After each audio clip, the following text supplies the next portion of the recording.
rahmatullahi wa barakatuh. Nahmaduhu wa nusalli wa nusallimu ala rasulihil kareem amma ba'd. Nowadays, the government of Hong Kong has started vaccination against COVID-19 virus.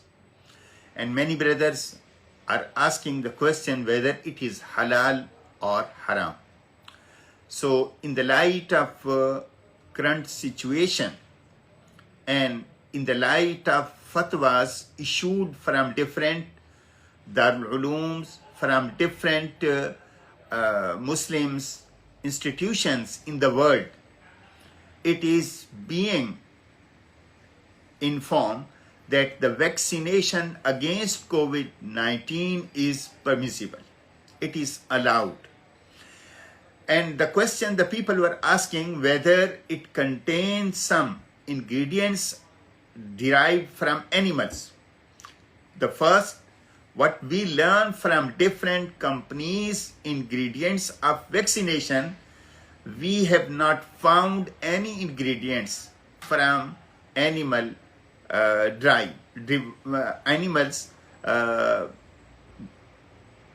origin. So if there is no anything that is doubtful, then you can use without any doubt.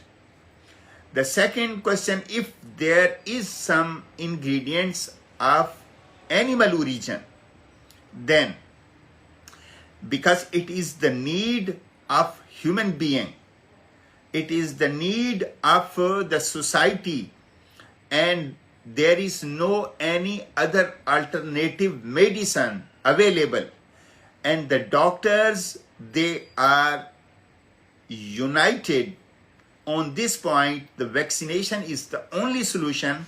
So in light of these circumstances, again the Sharia, Fuqaha, scholars are agreed you can get vaccination for the prevention of this disease and for the protection of the society from these kind of viruses.